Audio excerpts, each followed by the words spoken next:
Hello, and welcome to another episode of The Journal. I'm your host, Lisa Fletcher, and today on our show, we'll look into home decorating, healthcare issues, and transit activists. We'll also examine why people hate Toronto, and we'll take a look at our city's living dead. All this and more coming right up on The Journal.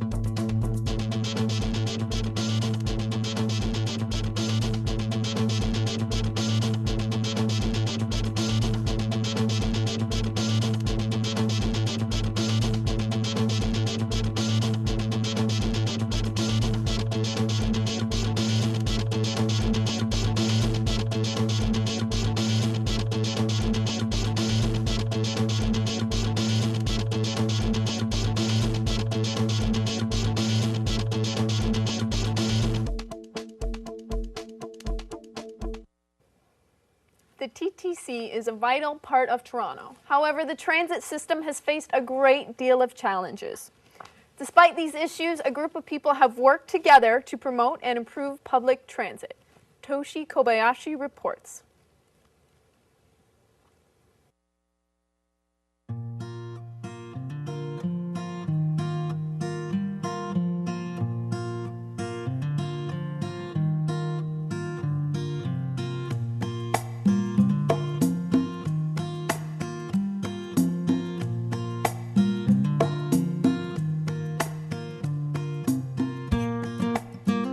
This is Toshi Kobayashi for The Journal. The Toronto Transit Commission continues to deal with problems such as budget shortfalls, labor disputes, and maintaining ridership. Despite these issues, a group of activists have been promoting the TTC and working to make public transit accessible for all. Environmentalism is probably where it started, because that's a general issue, but out of environmentalism comes an interest in making the city work better. It's been interesting to watch as the whole question of how the city works, politically, physically, all the things that go into making up, why is it enjoyable to be in a neighborhood? What are the little changes you can make just in the texture of how you deal with streetscapes, how you design roads, signage, different ways just to build even a shopping neighborhood. What kind of businesses do you want to encourage? What built form of housing?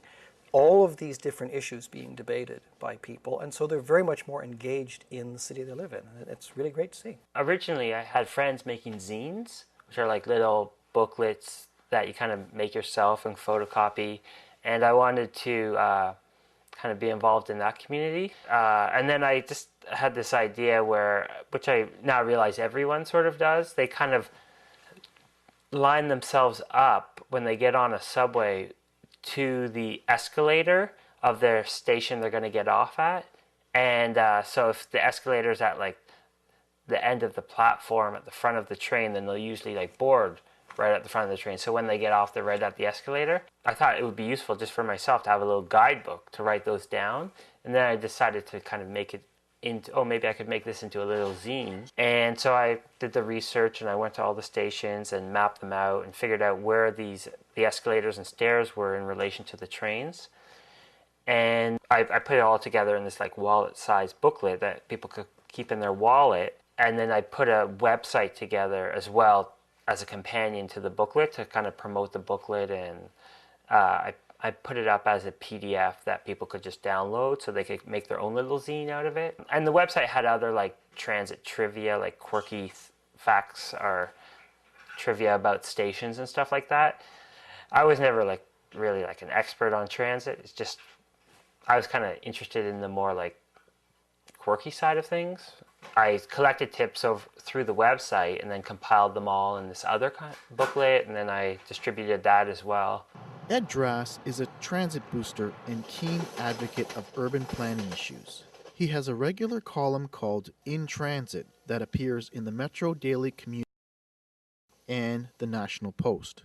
I thought, where do these people come from? This is cool. A lot of them are younger. Then I realized that the transit advocates now are getting, weren't in their 20s anymore, most of them that I knew.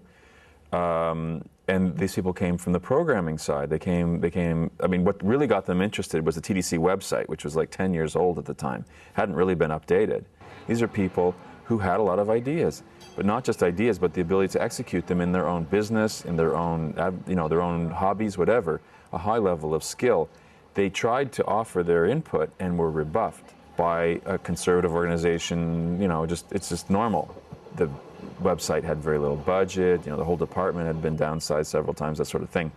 But they needed to upgrade it. And so there became a community.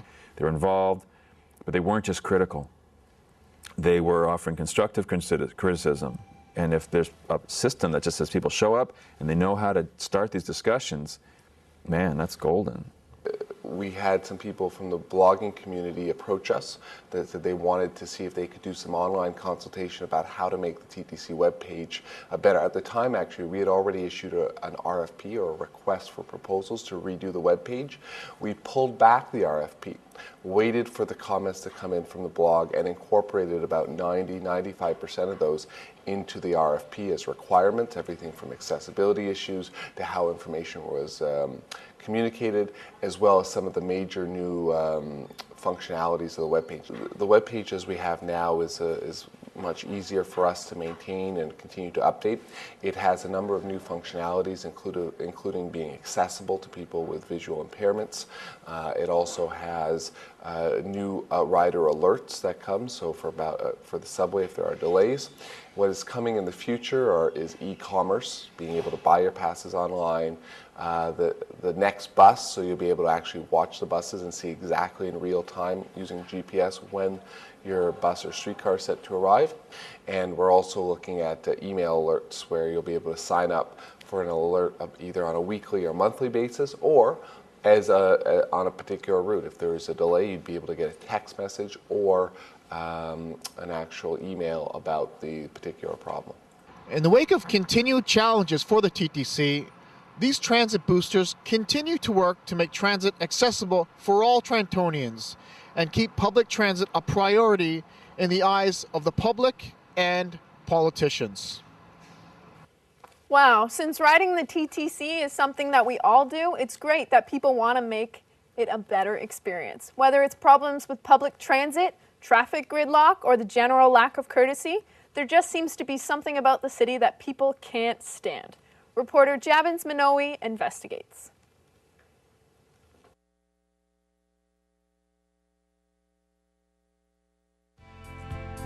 It's one of the most multicultural cities in the world.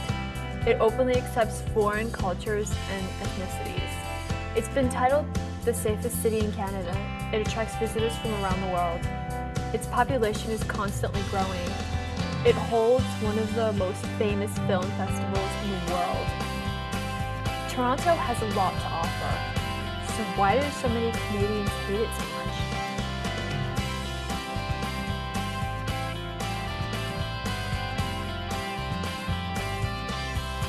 In some ways it has some good points. It's a bit better than some cities I've lived in. And in other ways, it doesn't measure up to the other cities. It's like anything. There's some good points and bad points. But I don't think it's the best city I've lived in.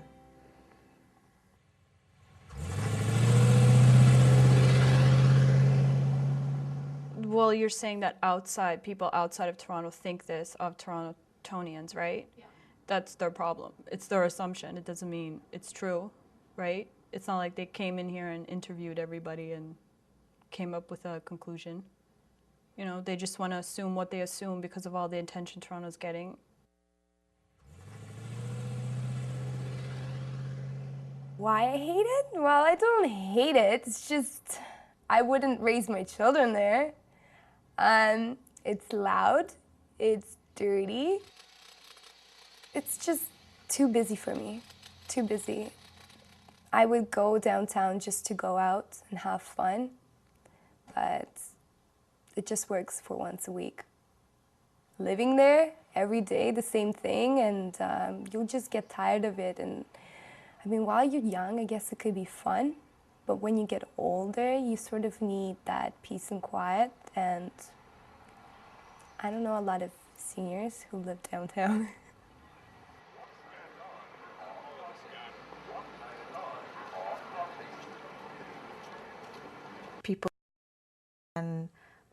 material things and being really busy and wanting to be seen and be known and get around and do so many things that it's almost not enjoyable. Like people don't have a lot of people in Toronto don't have a good sort of balance in their lives. Like they're so focused on working and accumulating things that they don't take the time to just relax and chill out and see their friends and, you know, just take a day off. Everybody's kind of busy, so they're all looking out for themselves, and that's the way the city is. You know, you have to get used to it. People are ruder and meaner, and it's a mean world out there. You know, you have to always look out for yourself because you can't depend on anybody else. That's the survival of the city. Seriously, that's Toronto for you. No matter what anyone says about Toronto, you must admit that we have an abundance of people with style and flair that you can only find in such a cosmopolitan city. As our ever-changing styles, we need to keep up to date and current, be it with hairstyles, wardrobes, or home decor. Amber Sziklasi went through one of these times and redecorated her own room. Luckily enough, we had a camera right there to follow her through the transformation. Let's check it out. I'm so sick of my room at home being so plain, but on a student budget, how am I supposed to decorate? Well, I went out and found some tricks of the trade and some cheap ways to decorate your dorm living space. First up, Rot Blots, home of the $5.99 gallon of paint. Okay, so we got our paint at Rot Blots. I have a neutral sort of taupe color. My room's accented with a lot of green, so it made the most sense, but your room is completely your choice. Go for orange, green, blue, purple, anything you want. You're gonna be living in it for a year. So I suggest getting a color that you like. Anyway, I'm gonna go get started, and here we go.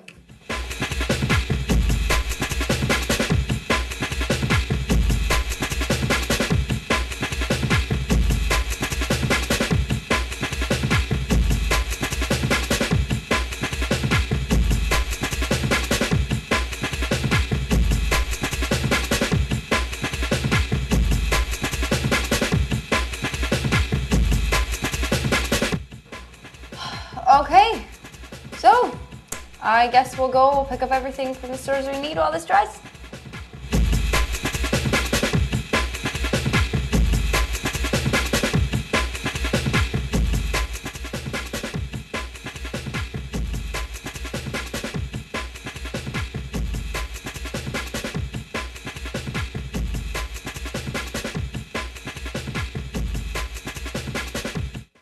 Couldn't resist. I had to show you guys this. Look at this art.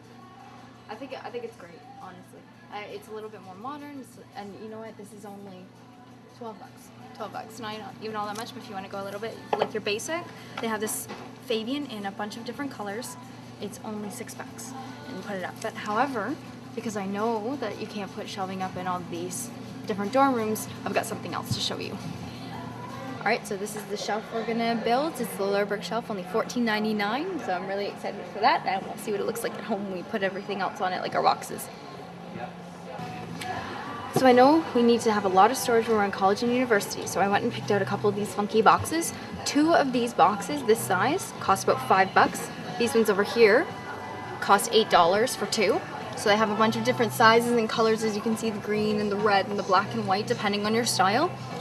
And it's great. It's a huge space saver, and it's not so ugly like the brown cardboard box that you see all the time. So we went searching for panels to cover the windows in our room, and these are Flynn Lil panels, and they're really sheer, so it'll let in some light. I don't know if you guys can see that, but these are only $3 for each panel. That's awesome. These ones are a little bit more expensive. They're Arista panels, and they're about $10 each panel. So it's up to you whether they have bright colors or just darks. We're gonna pick one and keep going.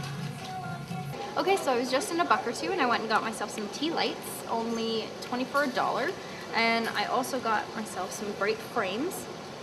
All this only cost me $5, guys. Dollar stores, pretty awesome, I would say. My favorite place to shop.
Well, that took a...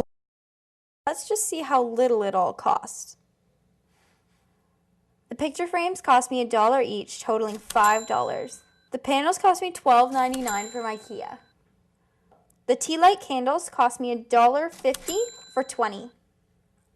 It was only $1.50 for the decorative rocks and $7 for the 3 decorative candles. The shelving unit from IKEA cost me $14.99. The boxes we got from IKEA were $4.99 for 2. The 2 wall deco flowers cost me $15 from Indigo. To make this room feel more like home, our total came up to $62.95. Our main expenses being the shelving, the window panels, and these flowers behind me. This has been your dorm decorating segment on The Journal. I'm Amber Sziklasi. Welcome back. If you've just tuned in, you're watching The Journal. Tonight, we've got a special treat for you. I have with me one very multi-talented performer. She's been playing in the music scene for the past 2.5 years, with her songs focusing mainly on relationship. Okay. Ladies and gentlemen, Candice Lecca.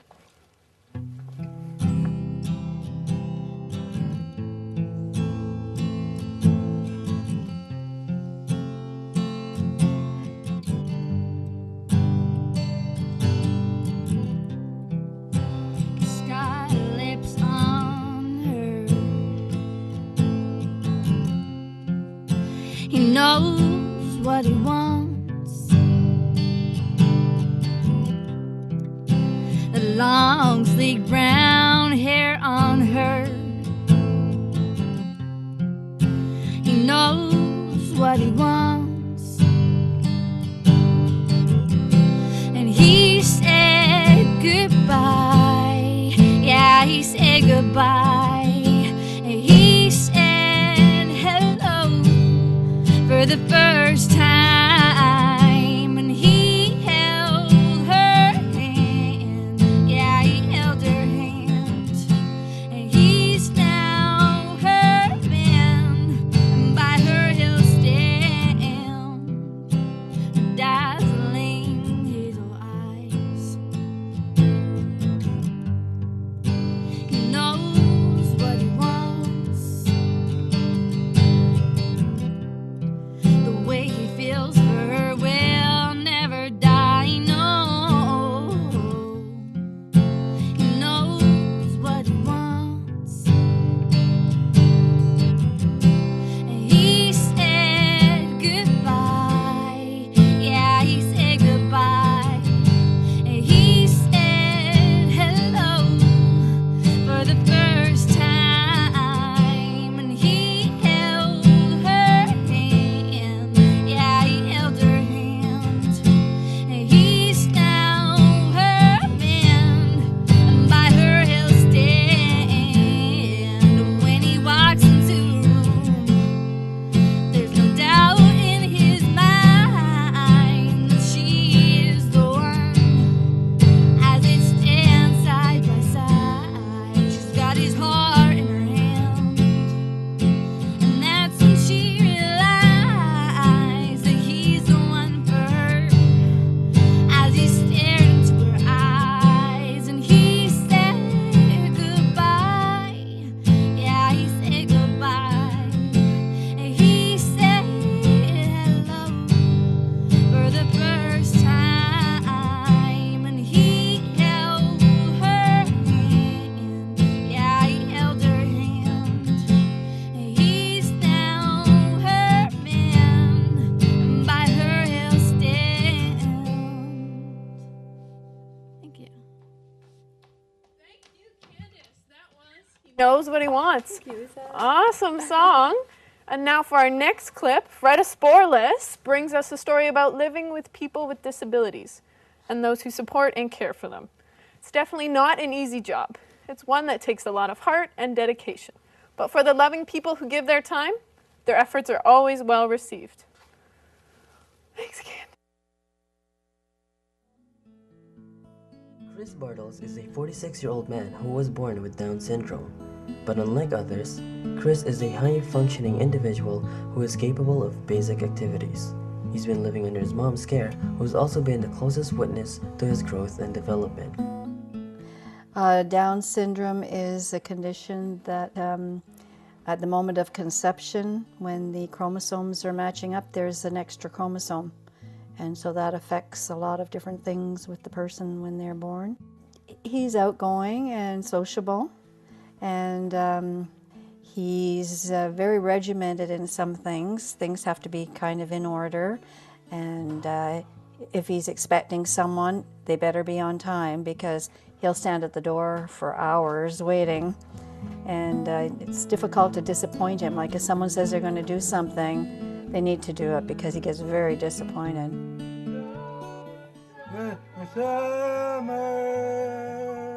I'm gonna say, I like music. What kind of music do you listen to? I listen to country music. Country music? Yeah, country music, country. Who's your favorite singer? My favorite singer? My favorite singer is, his name is John Travolta. John Travolta. Yeah. Justine San Jose is a 19-year-old Respite service worker. She meets up with Chris every Thursday to help him further develop his own skills through simple and fun activities. It's definitely personally very rewarding, since I like working with children and the adults. To me, it's something like I'm not doing it like just for myself, but I want to do it to help them and inspire them as well, because they have like a special place in my heart. And yeah, that's what motivates me to keep going further with this and helping them. Okay, I'm gonna say Tina. Okay, I'm gonna say Tina is now very, very, very, very, very, very, very, very pretty. So pretty. Chris loves pretty girls, so that's a plus. And he really likes girls that are outgoing and lively, and you know, Justine is certainly that. So that's another plus. What I learned about Chris is that he likes to go swimming, and he loves typing. He likes talking about his days at Meta, and basically what he does throughout his life. He likes to talk about his dad and how he misses him, and how he likes fire trucks. Yeah, fire trucks. Yeah. Yes. And Chris, he can also draw very well, and he likes puzzles, and definitely watching a lot of movies. Well, because my husband was involved in motorsport from the day I met him, and an automobile club and all that kind of thing, Chris was always involved in that too. So we used to go almost every weekend out to the racetrack, and the boys came along with us, and it just always around racing cars and racing and people who race them, and you know, the car club, and you know, that's how he spent a lot of his social time, and things like fun rallies and all kinds of things like that. So cars. This one here is a minion. This is way up north. Up north? This is up north. Is this you over there? Which one are you there? That's me right there. Wow. That's me. That's great. And this is over. This right there. My dad. My dad. What place did you come in? Yeah. What place did you come in? What place did you come in? He come in. You know, 10th place. Oh, wow. 10th. Always in the middle. 10th. Basically, it's just to have a lot of fun with them, like not take things seriously. And although they have like a disability, like that shouldn't be preventing them. We should be focusing on their abilities. Despite Chris's limitations, he's been able to live his life fully and happily. He's traveled to many places around the world, won numerous awards, and most importantly, he doesn't let his condition limit him from doing what he's capable of. Along with the help and support of his loved ones, to Chris, anything is possible. This is Fred Esporlas reporting for the Journal. On a lighter note, we're back with musician Candice Lecca. Now, Candice writes all of her own songs, and her passion is performing live. So stop me from telling the world your life story. Tell me a bit about yourself. A bit about myself. Well, I've been playing the piano since I was 6 years old. After that, I decided that I wanted to learn how to play the guitar. I got the guitar in maybe at grade 7. I started playing around with that, and then I just eventually progressed to writing my own songs, being influenced by things around me, and then eventually started playing shows. A lot of your songs I find are about relationships. Is that just something easy for you to write about, or what's the story? Well, I guess so. Well, when I write songs, I have to be influenced by something, and it seems that most of the time it's by relationships, and sometimes it's just by friends, a party that I go to, anything like that. So. All right. Well, what would you say your style is for your music? My style, maybe like laid back, sort of heartfelt. I don't know. It's like my style's me. It's all the songs are just like my life. Like I don't write about things that I haven't experienced, so it's just basically. Well, would you ever do a cover for like AC/DC or something, or not your cup of No, tea? no. That's not my type of style. Maybe more like Alanis Morissette or like Radiohead or something. So kind of chillin', acoustic kind of thing. Mhm. All right. Well, where have you actually played before? I've played at Durham College, the Opera House, Elmo Combo, even Centennial College, the Reverb Cathedral, yeah, on Rogers as well. So what are you hoping to get from your musical? Like, are you wanting to pursue it? Yeah, that's what I'm working towards. I'm trying to get experience, just promote myself in any which way I can, through the internet, through friends, through shows, and eventually maybe get noticed and, yeah, just go from there. You're making a demo now, you were telling me about? Yeah, I recorded a demo 2 years ago, and I just want to get it all re-recorded. They're sort of old recordings, and I think I sound kind of young in them, but I want to re-record that and then re-release my EP. So your voice will be your voice now instead of the Yeah. voice when you first started it? Yeah, just the old one. It sounds old, that's all. Well, how did you get the idea to put your music up on the internet? Like, did someone tell you that you're awesome, or were you really confident about it? I just thought it'd be a good way to promote myself, basically. After recording, I hadn't made the website before the recordings, the first recordings, but once those were complete, I decided to make a website and post them and just see what people thought about them, whether or not they liked them. I got good feedback, some people not so much, and I just went from there and then tried to promote myself through the website. Cool. Well, how did you actually learn to play the guitar, though? Like, I know you said you played piano, but Yeah. how did you learn it? Well, playing the piano helped because since I played the piano for maybe about 12, 13 years, I learned how to read sheet music. I could read notes and whatnot, and then once I picked up a guitar, it came so easy to me. I could just read all the notes, the chords, and I just figured it out very easily. Did you have to like read the books? Not so much. No, just a little bit, and then I just learned from just chords and tabs and. Yeah. What's the first song you've ever sang or played on a I've guitar? ever played? Blink-182, damn it. First song I've ever played. Really? Just for like yourself? Yeah. Oh, that's cool. I like that song. Yeah, that's good. Do you do, like, what kind of covers would you do? Because I've heard you do a couple. Yeah, I play a bunch of covers. I play some by Alanis Morissette, Radiohead, Neil Young, even some like Rihanna, Wyclef and Akon covers. Yeah, a whole bunch. Like, you would take a twist on that, because I can't exactly see you. Yeah, I usually take songs and make them my own. So, for example, like the Wyclef and Akon song and Rihanna and Il Scarlet, and then I take that and make them all acoustic, and they sound pretty sweet. And then it kind of I turns love into it. you. That's cool. Have any of them ever actually heard it and said something to you, or not quite there? No. Just my friends, and when I go to shows, people are like, "Wow, I didn't know you could play that acoustically." So that's a lot of fun. I like taking songs that people wouldn't expect to be played acoustically, and then make them my own. That's really cool. Well, where are you playing next? I don't have any set shows right now. Usually I just play local bars and sometimes downtown, like the Opera House, Elmo Combo. But right now I don't have any shows set. I'm just waiting to get my new recordings done and then get more shows from there once that's done. Okay. So overall, it seems like you're doing pretty well. Hopefully someone will find you. We'll try and put your website up here, and then someone will check it out for you. Well, actually, thanks for coming in. Thank you. It was really great. And you're sticking by later, right? Yes. So you're going to play another song? Sure. All right. Well, now that you've dazzled us with your talents, we're going to try and impress you with a little bit of our own. It's our scariest story yet. Reporter Alex Brose went down the streets of Toronto on October 19th, and he ran straight into the night of the living dead. Let's take a look at his piece where the zombies walk down Queen Street.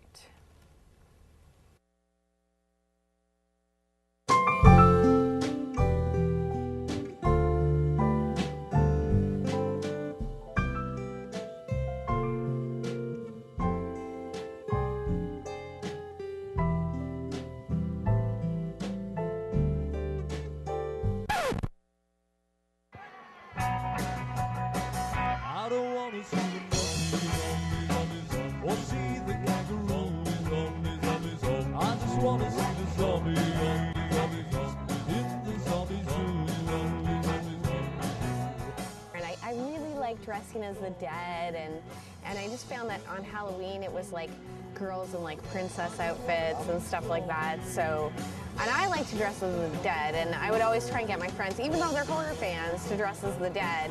And I was like, wouldn't it be cool if we all went through the neighborhoods and like caused a ruckus? And one year I decided to make flyers and put them out and see what I could get out. And I got 6 people out my first year, so that was exciting for me.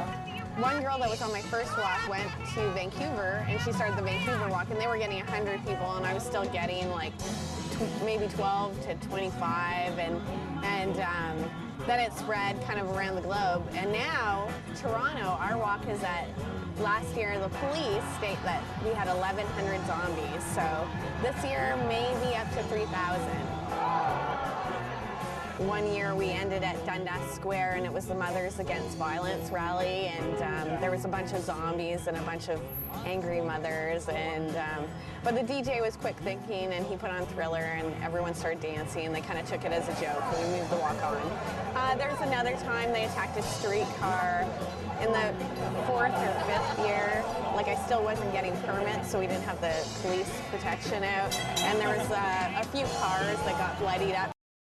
Zombies were running into the street attacking cars, but they're pretty good now. Well, we love zombie movies and horror movies and dressing like zombies and collect zombie toys.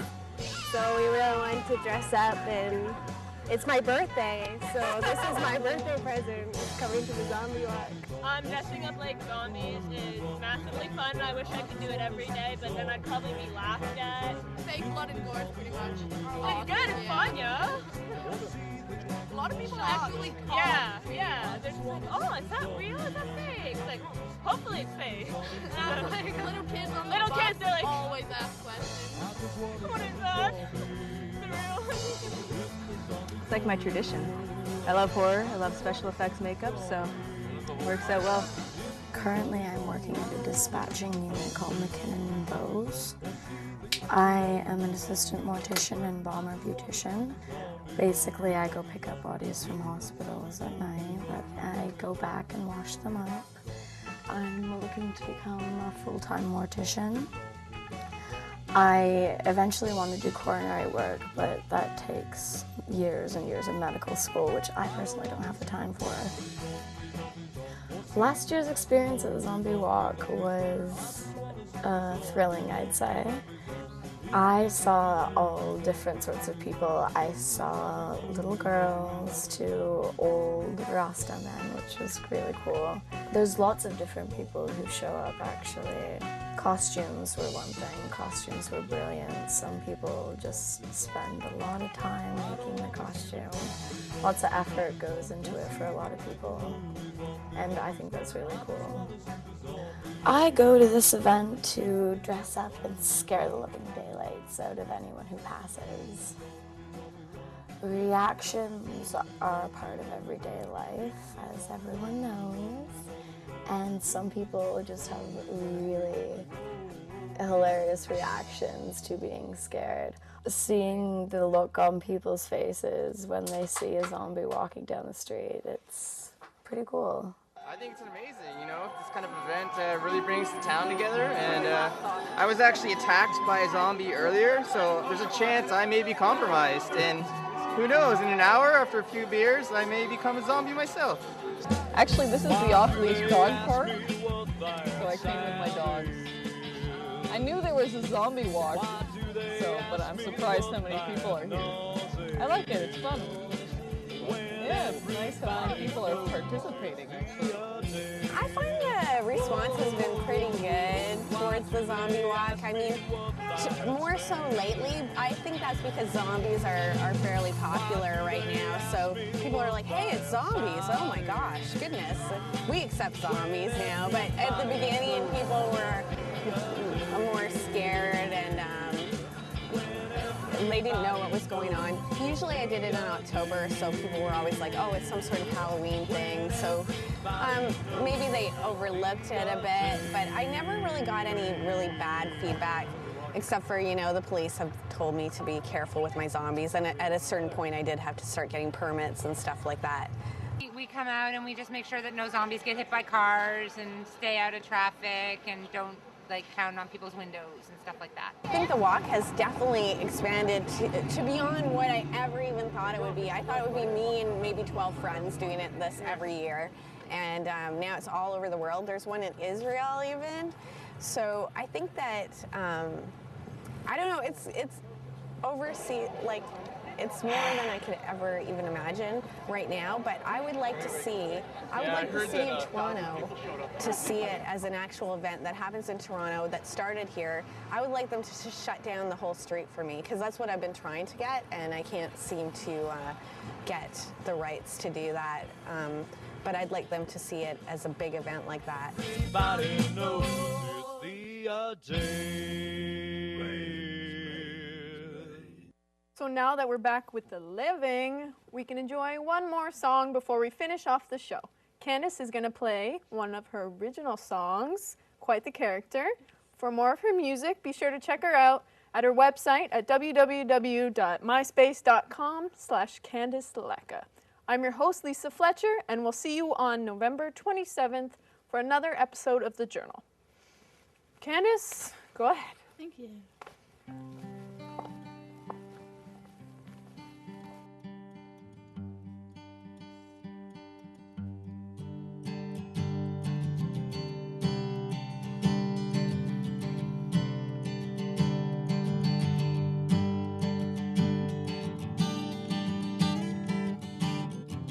I've been on dates, but they're quite the pain. But I blame all the boys, cause they're all the same. When you think you've got one, but not like the next, and then you think you've got the best. Because of that kiss, and when he held out his hand, when he held you real close, saying he was your man, when he told you he cared a lot more than you did, doing those lovely things, yeah, that's when he said, oh, baby, I love you, but I don't think this will go, yeah, this is the end. I've chosen to leave you, and I'm sorry. I know it takes time for good hearts to mend, but it's time to leave you. We must move on, living our lives footage to the end. If I stay here, baby, I'll tell ya, all hell will break loose in the end.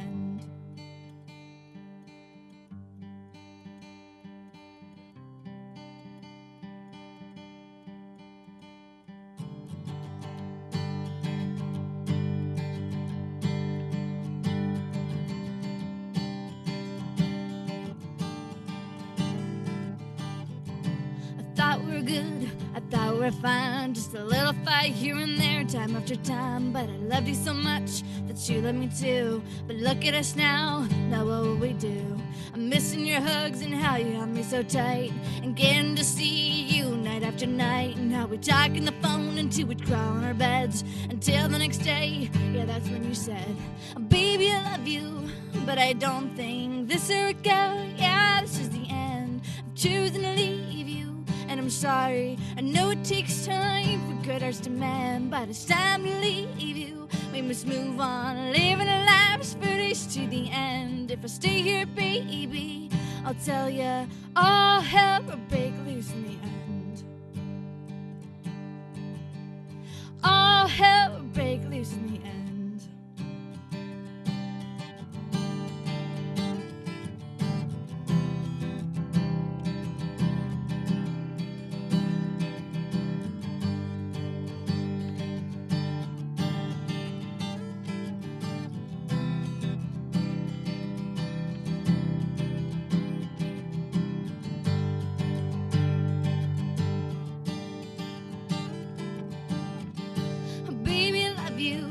but I don't think this will go. Yeah, this is the end. Choosing to leave you, and I'm sorry. I know it takes time for good hearts to mend, but it's time to leave you. We must move on, living our lives finished to the end. If I stay here, baby, I'll tell ya all how.